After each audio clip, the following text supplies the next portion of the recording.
Proverbe sur le roi et les princes. Peut-être en ai-je loupé. Si tu veux bien, ajoute-les dans les commentaires. Dans la description se trouve le PDF, avec comme outil la lecture à haute voix et une loupe pour faire des recherches. Chapitre 8, 5. Par lui, les rois règnent, et les princes ordonnent ce qui est juste.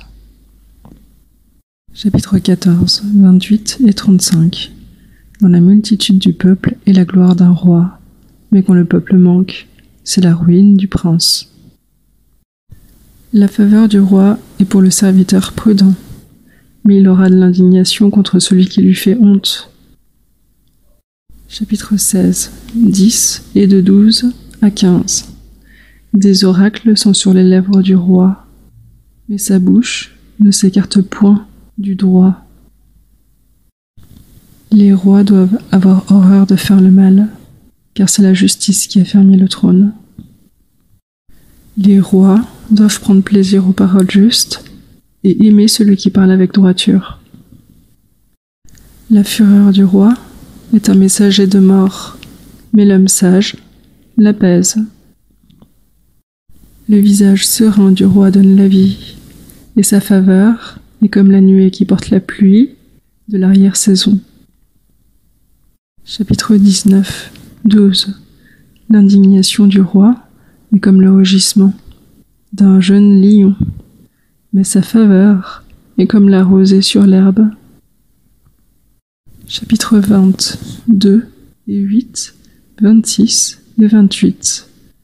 La menace du roi est comme le rugissement d'un jeune lion. Celui qui l'irrite pêche contre soi-même. Le roi, assis sur le trône de la justice, dissipe tout mal par son regard. Le roi sage dissipe les méchants et fait tourner la roue sur eux. La bonté et la vérité garderont le roi. Il soutient son trône par la bonté. Chapitre 21. Le cœur du roi est dans la main de l'Éternel, comme une eau courante. Il l'incline à tout ce qu'il veut. Chapitre 22, 11 et 29. Le roi est ami de celui qui aime la pureté du cœur et qui a de la grâce dans ses discours. As-tu vu un homme habile dans son travail? Il sera au service des rois, et non à celui de gens d'une condition obscure. Chapitre 24, 21. Mon fils, crains l'Éternel et le roi, et ne te mêle point avec des gens remuants. Chapitre 25, 2 et 3, 5 à 7. La gloire de Dieu est de cacher les choses, mais la gloire des rois est de sonder les affaires. Il n'y a pas moyen de sonder les cieux à cause de leur hauteur, ni la terre à cause de sa profondeur, ni le cœur des rois. Ôte le méchant de devant le roi, et son trône sera affermi par la justice.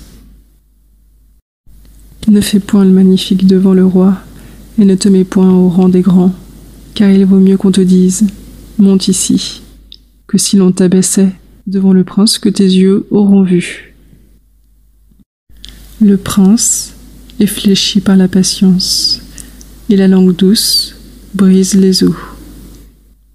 Chapitre 28, 16. Le prince qui manque d'intelligence fait beaucoup d'exactions, mais celui qui hait le gain déshonnête prolongera ses jours. Chapitre 29, 4, 12 et 14. Le roi a fermé le pays par la justice, mais celui qui aime les présents le ruine. Quand le prince prête l'oreille à la parole de mensonge, tous ses serviteurs sont méchants. Le trône du roi, qui rend justice aux pauvres selon la vérité, sera affermi à perpétuité. Chapitre 30, 24 à 31. Il y a 4 choses des plus petites de la terre qui, toutefois, sont sages et avisés. Les fourmis qui sont un peuple faible, mais qui néanmoins préparent leur nourriture pendant l'été.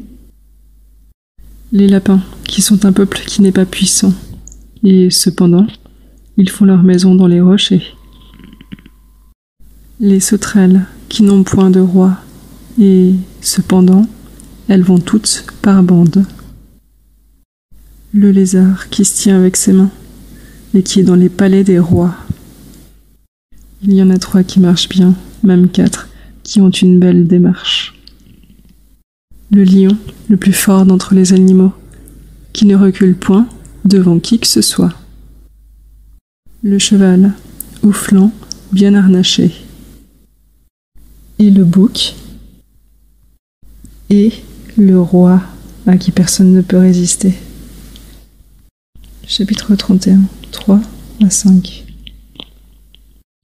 Ne livre point ta force aux femmes, ni tes voix à celles qui perdent les rois. Ce n'est point au roi, les muelles, ce n'est point au roi de boire le vin, ni au prince de boire la boisson forte. De peur qu'ayant bu, ils n'oublient ce qui est ordonné, et qu'ils ne méconnaissent le droit de tous les pauvres affligés. Pour l'essence contextuelle, j'utilise le Petit Robert 1 de Paul Robert, rédigé par Ray et Ray Desbauves, imprimé à Paris en 1990. Oracle, c'est la volonté de Dieu, annoncée par les prophètes et les apôtres. Ça renvoie à prophétie. On parle d'habilité ou d'habileté. Dans Proverbes chapitre 8, lignes 1 à 36, que l'on a vu dans la vidéo 19.3, eh bien, il est écrit qu'il est le roi, l'Éternel, il est l'habileté. Dans un sens vieilli, c'est l'aptitude et la capacité. Alors que dans un sens moderne, actuel, l'habileté, c'est utilisé dans le soi-disant droit, et ça renvoie à l'habilité.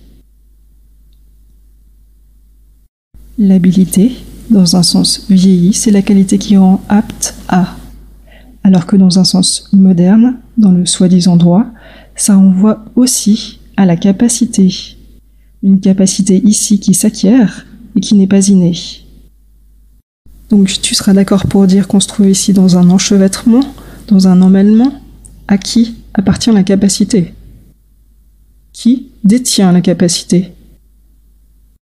Je te propose que l'on voit les sens d'habileté. Alors juste avant ça, je vous propose juste de relire cette phrase du chapitre 8 en question, ligne 14. C'est à lui qu'appartient le conseil et l'habileté. Il est la prudence, la force est à lui. Habileté. Premier sens, c'est la qualité d'une personne. Habile, de ce qui est habile. Ça renvoie à adresse. Dans le sens de dextérité ou de tour de main, de tour de patte. Par exemple, un ouvrage, un travail exécuté avec habileté. De main de maître. Autre exemple, il est d'une extrême habileté, en parlant d'un exécutant ou d'un musicien.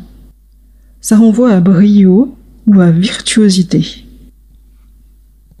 Ça renvoie ici au fait d'avoir beaucoup de technique, à l'habileté dans les affaires humaines, dans les relations sociales. Et donc on parle de diplomatie, de doigté, de perspicacité ou de savoir-faire. L'exécutant, c'est la personne qui exécute un ordre, une tâche ou une œuvre. Ça renvoie à agent. Par opposition à celle qui conçoit et qui ordonne, que l'on appelle commettant, qui vient de commettre. Dans le soi-disant droit, c'est une personne qui confie à une autre le soin de ses intérêts. Autre exemple de phrase, l'habileté à réussir dans le monde, ça renvoie à entre gens. On parle aussi d'habileté sans scrupule, ça renvoie à roublardise ou à rouerie. L'habileté dans le domaine intellectuel, ça renvoie à l'art, l'artifice, l'ingéniosité, le talent. Comme autre sens, comme deuxième sens. L'habileté, c'est l'acte, A-C-T-E, ou le procédé habile. Ça renvoie à finesse. Ici aussi, juste un exemple de phrase, les habiletés du métier. Ça renvoie à artifice, ficelle ou truc.